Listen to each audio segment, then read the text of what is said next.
Bonjour à tous et bienvenue pour ce deuxième webinaire présenté par la société AGS. Lors de ce webinaire, nous allons parler de Microsoft 365. Dans une première partie, je vais vous présenter le portail AGS et comment gérer vos clients et les différents abonnements via le portail AGS. Et dans une seconde partie, Kevin va vous présenter les différentes offres de Microsoft afin de vous présenter les avantages de chaque offre pour que vous puissiez proposer la meilleure solution à vos clients. Je vais donc commencer par la présentation du portail. Donc voilà, deuxième module intégré sur le portail AGS, c'est donc le module Microsoft 365 qui vous permet de provisionner vos licences. Lorsque vous êtes connecté sur le portail, sur le module Microsoft 365, vous allez donc retrouver en première page votre tableau de bord. Tableau de bord qui va vous donner certaines informations, quelques statistiques pour suivre un peu le nombre de clients que vous gérez, votre top client par rapport au nombre de licences qui sont provisionnées. Et enfin, le top des abonnements, c'est le maximum de licences que vous vendez par référence. Sur la droite, on retrouve donc deux liens externes qui permettent d'être redirigés automatiquement vers le portail Microsoft client et le centre d'administration Microsoft. En rappel, la console AGS permet uniquement de créer des clients et provisionner des licences. Toute la partie gestion et administration va se faire via le portail Microsoft. Le premier menu que je souhaite vous présenter maintenant, c'est le catalogue client. Donc, lorsque vous allez cliquer sur le catalogue client, vous allez donc retrouver vos prix d'achat pour les 720 références du catalogue Microsoft CSP. Donc, ces prix sont affichés uniquement pour vous en tant que partenaire Microsoft. Donc, vous retrouvez ici sur la droite votre prix d'achat et le prix public conseillé.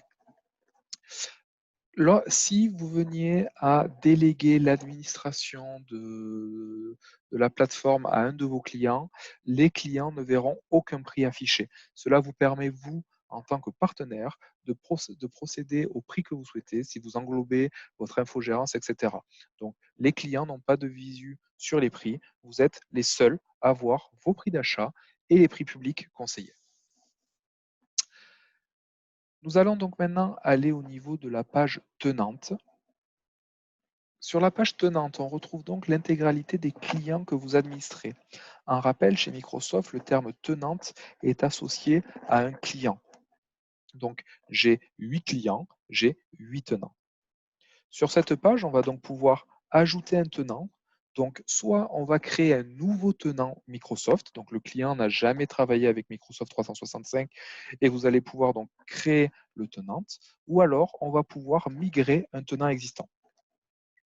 Dans le cadre d'ajout d'un nouveau tenant, vous allez donc cliquer ici. Vous allez dans un premier temps spécifier le groupe où vous souhaitez rattacher, donc le groupe que vous avez créé auparavant sur le portail AGS parce que ce client a d'autres services chez AGS. Donc vous allez pouvoir choisir ce groupe ou alors créer un nouveau groupe. Vous allez spécifier un nom à votre tenante et le domaine primaire. Le domaine primaire, donc chez Microsoft, doit être unique.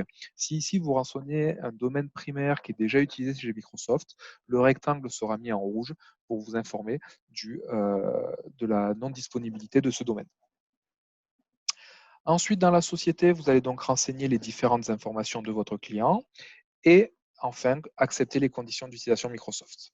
Une fois que vous aurez cliqué sur le bouton Ajouter, votre tenant sera créé et vous allez recevoir sous quelques secondes un mail avec les informations d'authentification au centre d'administration Microsoft. Ces informations d'authentification vont vous permettre donc d'administrer et gérer votre tenante directement chez Microsoft.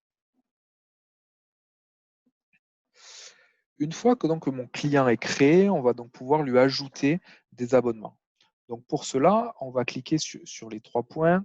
Ici déjà, avant de vous parler des abonnements, on va pouvoir éditer le tenant et on va donc pouvoir modifier les informations qu'on a précédemment renseignées. On va pouvoir gérer les abonnements, chose que l'on va voir juste après. On va pouvoir supprimer le tenant. Pour rappel, sur ce nouveau portail AGS, maintenant, dès qu'on supprime, on fait des suppressions, on nous demande de renseigner à nouveau notre mot de passe et toute action de suppression, modification, création est renseignée dans Audit. Donc, ça prémunit des mauvaises erreurs et si possible, on peut retrouver dans les audits. Et enfin, on retrouve quelques liens de gestion, pareil, des raccourcis pour permettre d'accéder rapidement au centre d'administration Microsoft par produit. Donc maintenant, quand vous allez cliquer sur Abonnement pour pouvoir provisionner des licences à vos clients, sur la page Abonnement, on va donc retrouver les différentes licences que l'on a provisionnées à nos clients. Donc là, dans ce cadre-là, on a uniquement une licence Office 365 Business. Vous allez donc pouvoir éditer une souscription si vous souhaitez augmenter ou diminuer le nombre de quantités et vous allez pouvoir également supprimer l'abonnement. Attention, dès qu'on supprime l'abonnement, la licence est donc supprimée côté Microsoft et votre client n'a plus d'accès au service. Vous allez donc pouvoir ici ajouter un abonnement. Et donc là, pareil, vous retrouvez la liste du catalogue Microsoft avec les différentes références et vos prix d'achat et les prix publics. Si vous souhaitez par exemple provisionner de l'Exchange Online Plan 1, vous allez cliquer ici sur le plus, choisir la quantité et cliquer sur Ajouter. Sous quelques secondes, les licences sont provisionnées sur le portail Microsoft. Vous pouvez donc vous rendre sur l'administration Microsoft et affecter quelle licence à quel utilisateur. Donc ça, c'est pour la partie gestion des abonnements de vos clients. Je souhaite maintenant revenir sur la récupération d'un tenant existant, où la procédure est un peu plus complexe, si on peut dire. Donc, on va revenir sur la page tenante. Donc, je vais revenir sur le Ajouter un tenant et je vais cliquer cette fois-ci sur Migrer un tenant existant.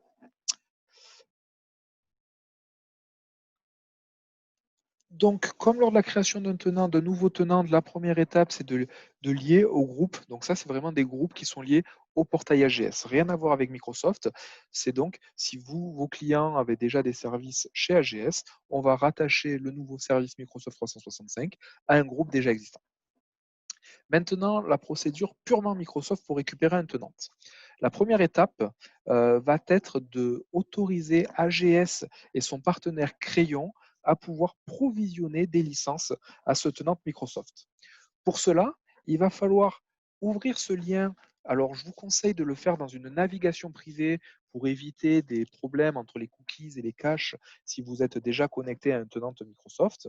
Et donc, vous allez ouvrir ce lien en navigation privée, vous authentifier avec un administrateur global du tenant Microsoft 365 afin de pouvoir autoriser AGS et son partenaire à provisionner des licences. Une fois que ce lien est mis en place, il vous suffira ici dans le domaine primaire de renseigner le domaine de votre client, puis de cliquer sur le bouton télécharger ici à droite qui va nous permettre de récupérer l'identifiant Microsoft de votre client, l'IT Microsoft. Une fois que ces deux cases sont remplies, vous allez pouvoir cliquer en haut sur Migrer un tenant. Le tenant est maintenant récupéré. À savoir que lorsque l'on migre un tenant, on migre uniquement la gestion du tenant. Vous n'allez pas migrer les abonnements. Donc là, le tenant peut être géré par AGS, mais peut être aussi encore géré par l'ancien prestataire. Il faudra donc ensuite retourner dans les abonnements, provisionner les licences dont vous souhaitez faire bénéficier à votre client. Donc, on migre un tenant, on récupère la gestion, les abonnements ne sont pas migrés, on va dans les abonnements pour provisionner les nouveaux abonnements. Le dernier menu qui vous sera mis à disposition et qui pour le moment n'est pas disponible mais qui devrait arriver en fin de mois, c'est le menu facturation. Dans cette page, vous allez retrouver le détail de votre facturation. AGS va vous envoyer une facturation de X euros pour le service Microsoft 365. Et sur cette page, vous allez retrouver le détail pour savoir quel client a consommé quel service, en sachant que la facturation sera basée sur le prorata et vous allez donc retrouver si c'est des charges récurrentes d'abonnement ou alors si c'est des remboursements de prorata en fonction du client qui aurait supprimé sa licence ou modifié ses licences. Donc voilà la présentation assez rapide du portail AGS. Donc je me répète, mais c'est très important de le comprendre, le portail n'est pas là pour administrer les services Microsoft, mais il est là vraiment pour créer vos clients et provisionner des licences. Il est vraiment là en termes de gestion. Une fois que vos clients et vos licences sont provisionnés, vous allez donc basculer sur l'administration Microsoft pour gérer le service Microsoft pour votre client. Donc, si on doit faire un rapide résumé de ce qu'on a vu et de ce que fait la plateforme, donc un tableau de bord qui nous donne des informations statistiques sur le nombre de clients qu'on gère et le type de licence. La gestion des tenants, donc depuis le portail, on va pouvoir créer un nouveau client Microsoft ou récupérer un client déjà existant chez Microsoft que l'on récupère. On va pouvoir donc gérer les abonnements, donc que ce soit à la hausse, à la baisse, un nouvel abonnement, et vous allez pouvoir visualiser vos prix d'achat afin donc lorsque vous faites ça de voir en direct la marge que vous pouvez faire lorsque vous vendez à un client. La partie facturation qui va arriver donc fin de mois, qui va vous permettre donc de visualiser et d'avoir le détail de votre facturation pour savoir quel client a utilisé quel service et à quel coût. Et enfin, la partie audit qui vous permet donc, pareil comme sur les autres services du portail, de voir qui a fait quoi à quel moment sur la partie Microsoft 365.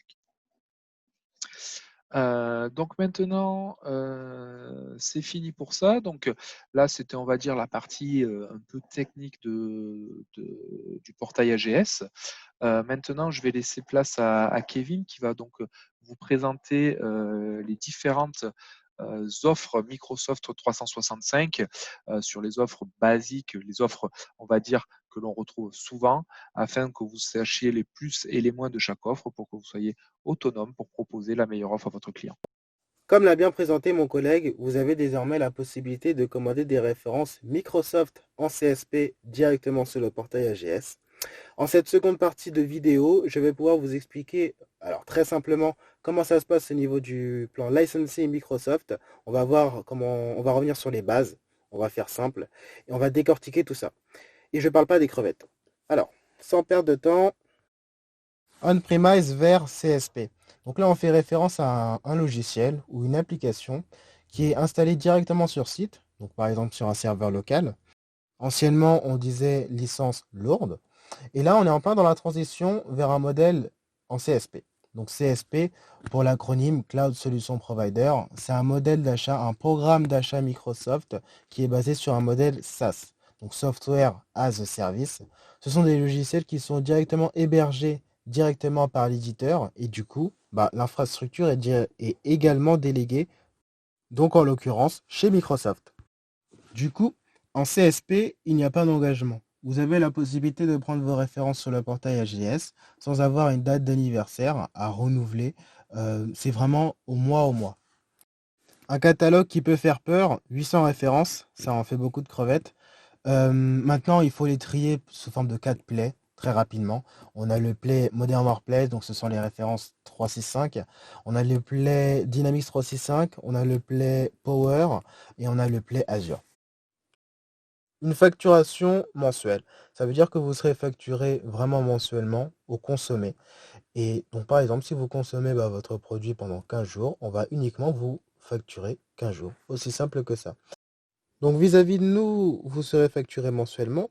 Maintenant, derrière, vous avez la possibilité de refacturer votre client, soit tous les mois, soit au semestre, soit à l'année. Vous êtes libre de le faire comme vous voulez. Une flexibilité au niveau du programme en CSP, bien sûr. Vous avez la possibilité d'augmenter comme de baisser les quantités sur une commande à n'importe quel moment. Ça va être pris de manière instantanée. Donc si vous avez une demande pour un stagiaire du jour au lendemain pour affecter une licence 365, vous pouvez le faire en un seul clic sur le portail AGS. Et enfin, le meilleur pour la fin, la mayonnaise qui va venir accompagner les crevettes. Avec AGS, en travaillant avec nous, le partenariat, vous aurez la possibilité d'avoir un tarif remisé qui sera basé sur le prix annuel, prix public par utilisateur par mois, par rapport au prix de chez Microsoft. Alors pour information, sur le prix de chez Microsoft, on va avoir deux prix, un mensuel, un annuel. Pour la petite histoire, le prix annuel est moins cher que le prix mensuel. Mensuel, chez Microsoft, ils vont facturer les avantages du CSP, donc le fait de ne pas avoir d'engagement, la flexibilité, de pouvoir arrêter comme on veut, et d'avoir une facturation par mois, et ils vont le surfacturer d'à peu près 10% en plus. Et du coup, voilà. Nous, on va se baser sur le prix annuel pour vous proposer des tarifs vous pourrez derrière refacturer sur un prix mensuel, par exemple.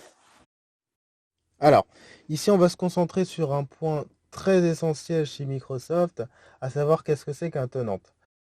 Un tenant, c'est un compte Microsoft qui est sous la propriété du client final, qui permet de l'identifier dans la bibliothèque de chez Microsoft. Donc pour l'identifier, forcément, ça va se faire par rapport à un nom de domaine, par exemple 123.onmicrosoft.com. Pour faire plus simple, un tenant, c'est une maison dans laquelle chaque habitant est tout simplement un utilisateur. Donc on va pouvoir créer des utilisateurs et leur affecter des abonnements. Donc les abonnements que vous aurez commandés sur le portail AGS. Ces abonnements sont toujours attachés par utilisateur et chaque utilisateur pourra déployer son propre abonnement sur 15 devices, maximum 5 PC Mac, donc PC ou Mac, 5 tablettes et 5 mobiles. Sans perdre de temps, passons aux plats de consistance. Deux types de produits chez Microsoft. Les premiers, ça va être les standalone. Donc en gros, ce sont des abonnements qui peuvent être utilisés sans quelconque prérequis, donc de manière totalement seule. Ça va être soit les références 365 ou alors les références toutes seules. Par exemple, Exchange, Plan 1, Plan 2, Kiosque. Ce sont vraiment des produits indépendants. De l'autre côté, on va avoir les add-ons. Ce sont des extensions de produits. Donc forcément, pour les commander, il faut forcément avoir commandé également un standalone. Donc là, ça va être dans des stratégies bien spécifiques. Par exemple, soit faire de l'archivage ou faire dans un projet de téléphonie. On commande un add-on vraiment pour aller plus loin que la solution en standalone. Concernant les trois grandes offres Microsoft, on va avoir le programme Association qui était anciennement géré par Solidatech, les références éducation qui, elles, sont à destination des écoles, des collèges et des universités.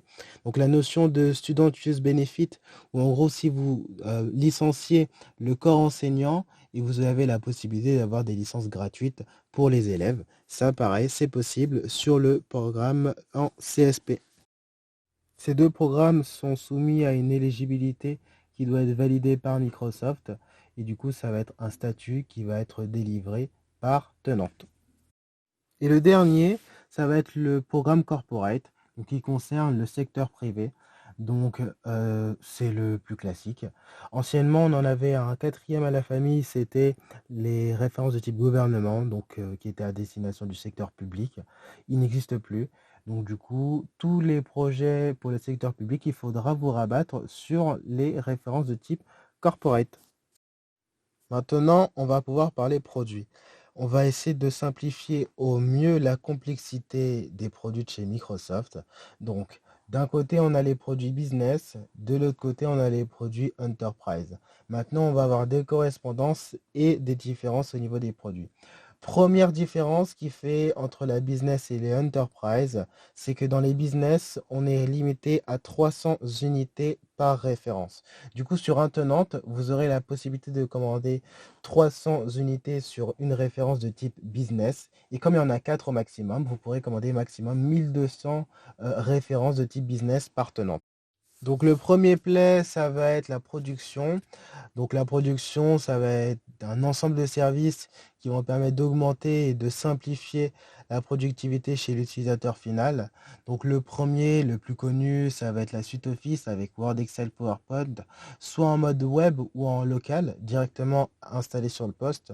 On va retrouver également les plus connus avec Access et Publisher, également OneDrive qui lui est un espace de stockage personnel qui est rattaché à un utilisateur.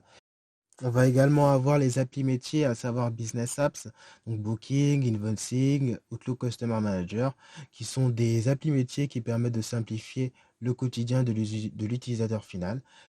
L'autre play, ça va être la collaboration. Donc le premier, ça va être Exchange Online. Exchange Online, c'est le service de messagerie de chez Microsoft qui permet de faire de l'envoi et de la réception de mails, du partage de calendrier et de contacts. Donc Exchange, on va le retrouver également en standalone, donc soit en plan 1 ou en plan 2. Plan 2 pour avoir 100 Go de stockage, contrairement à 50 dans le plan 1. Et après, on a un autre produit qui est Kiosque qui permet de faire simplement de l'envoi et de la réception de mails. Donc ça, c'est pour Exchange. Ensuite, on va avoir bien sûr le client Outlook qui est l'application pour utiliser le produit de messagerie Microsoft et SharePoint qui lui est un espace de collaboratif, un site d'équipe qui permet de partager des documents mais en mode équipe. Donc là, on ne parle pas de comme OneDrive qui est attaché lui à un utilisateur. SharePoint, là, on parle vraiment d'un espace de stockage pour une équipe complète. Et le petit dernier, c'est Teams. Teams, c'est une plateforme qui va réunir des services Microsoft déjà existants. Donc Skype, Yammer, SharePoint. C'est des produits qu'on connaît déjà, qui ont été réunis dans un seul hub. Et l'idée, c'est de les retrouver et de pouvoir faire de la discussion instantanée, du partage de fichiers, de la coédition, de la réunion, du partage d'informations sous forme de fil d'actualité.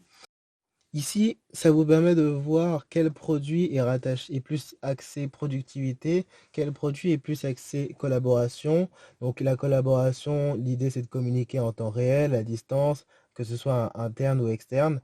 Et la productivité, c'est être le plus efficace avec des outils simples. Du coup, quelle référence est rattachée à quel sales play? Donc, dans la production, on va avoir la App Store Business. Donc là, elle va être composée de la suite Office en version locale, mais également en version online. Par contre, elle n'est pas axée collaboration. Du coup, on ne va pas retrouver Exchange Online. De l'autre côté, on a la Collab, qui, elle, on va retrouver la Business Basic. Donc, Collab, là, je pense à Exchange, je pense à Teams. On a également Office en version web. Par contre, on n'a pas Office en local. Donc collaboration, voilà, d'un côté on a le saumon, production on a les huîtres, et celle qui permet de réunir le tout, ça va être la business standard, qui va reprendre tous les scénarios, à savoir Office en web, Office en local, mais également Exchange et Teams. Et enfin on a la business premium, qui est la dernière née, qui est plus axée sécurité.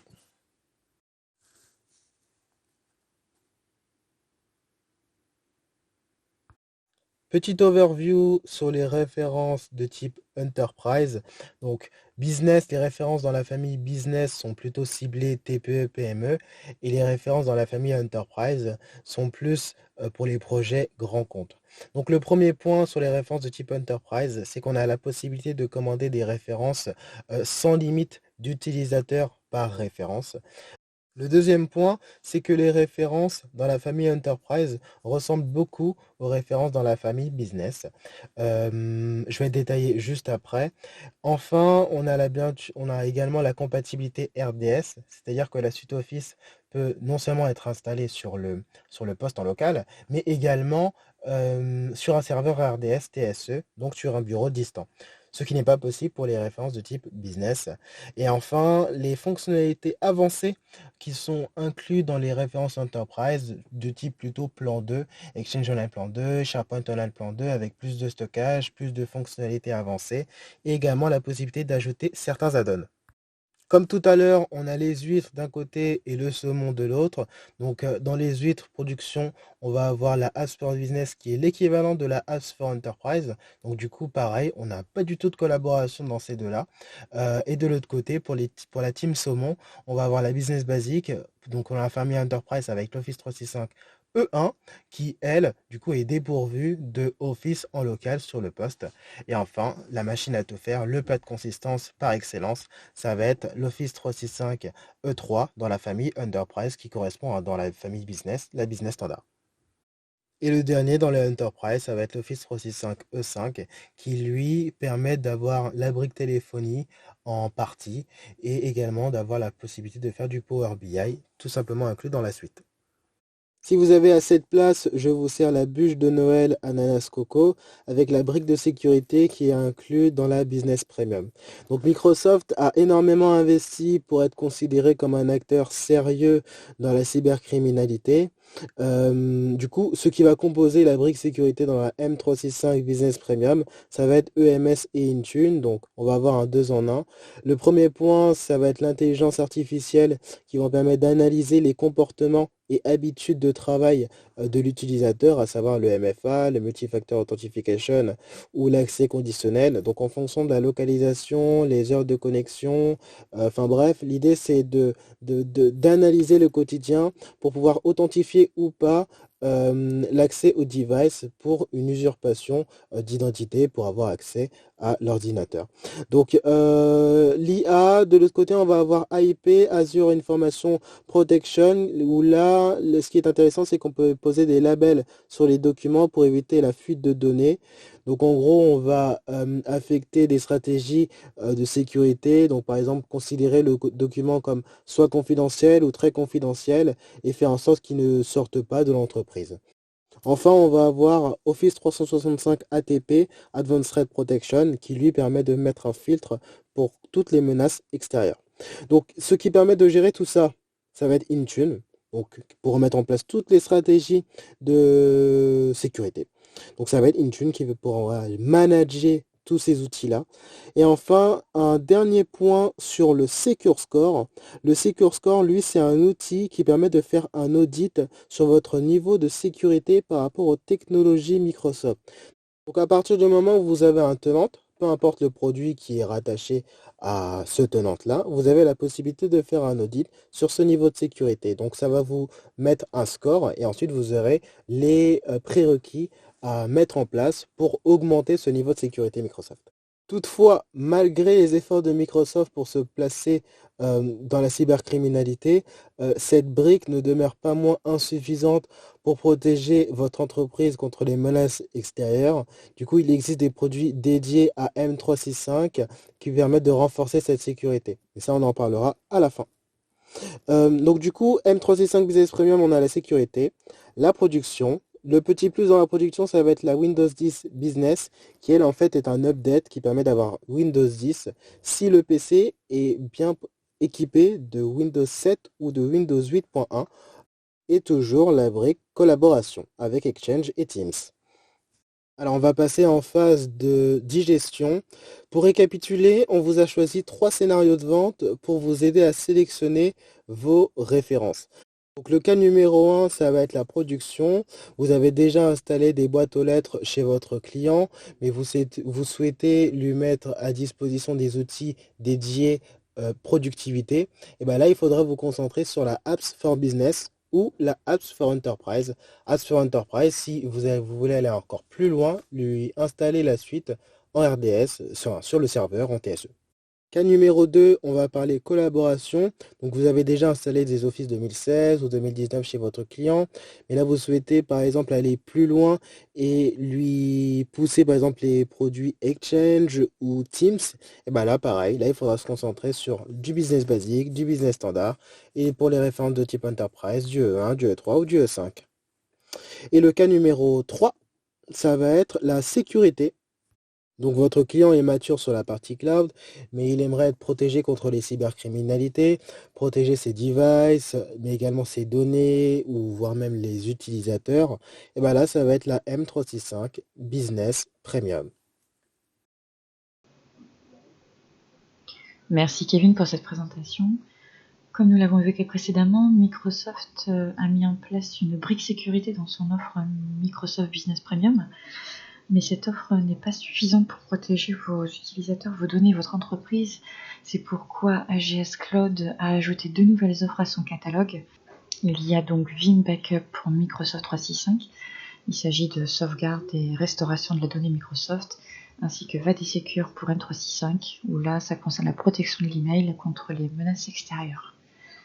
On espère qu'avec cette présentation, vous saurez faire de bons choix au niveau du catalogue CSP et pour choisir l'offre Microsoft pour vos clients. Évidemment, toute l'équipe AGS se tient à votre disposition pour vous accompagner et vous donner plus d'informations sur les différentes offres qui accompagnent le produit Microsoft.